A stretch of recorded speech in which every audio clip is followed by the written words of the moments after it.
Obviously, we've got a lot of members, so we're happy to take questions, and we'll sort of toss them to whoever wants them. Who's up? Yes. I just wanted to know, so a couple of months ago, I went to a press conference with Pramila Jayapal. They were trying to add, I think it was 4 members to the court. They had an argument, and I'm sure you've heard it, that the number of justices has changed 6 times since it was a founding of our country. What is your response to that, and why do you think, and particularly to progressives who argue that Republicans are only trying to do this now to solidify the conservative lean in the court? I mean, let's keep in mind that Republicans have never tried to pack the court. I mean, Ms. Jayapal can go back to precedents from 170 and 190 years ago, but the reality is that every single human being who has served on this court in recent history has, to the extent that they've spoken about this publicly, has said that packing the court is the wrong idea. With all due respect to Ms. Jayapal and the other progressives who are trying to pack the court, their push is exactly as these members have said. It is a power grab. They don't have a report from an independent third party that says, the court would function better with 13 members. They have absolutely no independent analysis that indicates a number other than 9 would be better. This is about a power grab. It is transparent. It is wrong. And this group of members will stand against it. Somebody else? Why do you think it changed 6 times in the past? Just curious. Was it to function better? Or? Let's keep in mind, in the earliest days of this country, of course, there was going to be a learning process. Of course, we were trying to figure out what it looked like to be a big boy, a big girl United States of America. But once we caught our stride on that, once we decided that 9 was the right number of justices, it has stayed there for 154 years. And I think there's a very important reason for that, and every member of the Supreme Court who's spoken about this publicly agrees with me and disagrees with Ms. Jayapal. And I'm going to quit answering questions, so others have got to pop in. I'd like to answer it from a technical standpoint. I said in my little short statement that, in fact, we can have that consideration. We have had that consideration over these last 150 years an amazing amount of times.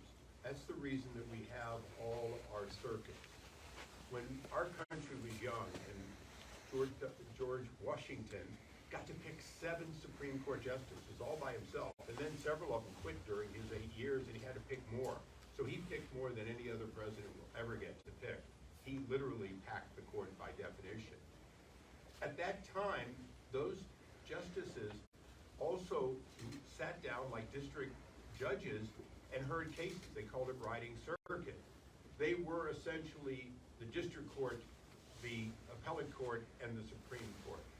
As we evolved and created district courts and appellate courts, we did so to take the workload and the decision process and the appeal process and put it out there. Today we have the equivalent of something like 80 Supreme Court justices. The difference is they're at the 9th, 8th, 7th, 6th circuits.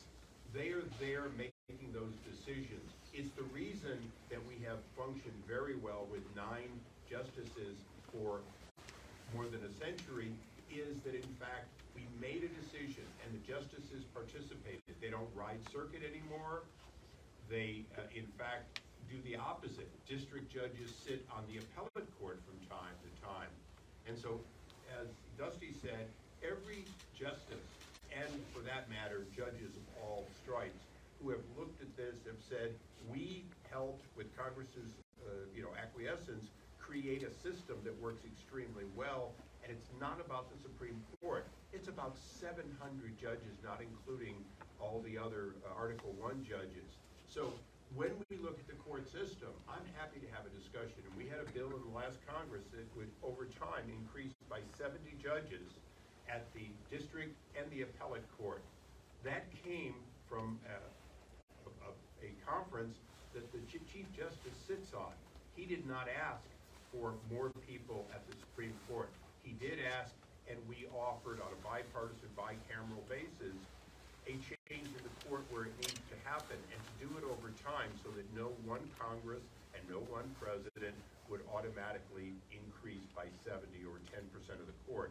So the people who say they have that, as Dusty said, the problem is they don't have any technical basis for it, and they don't have any historic basis. So yes, you're absolutely right, it's changed 6 times. It's actually changed dozens and dozens of times into the system it is today, which functions very well, with the exception that they're a little bit too busy and the caseloads have backed up. But they haven't backed up at the Supreme Court, they backed up at the district court. So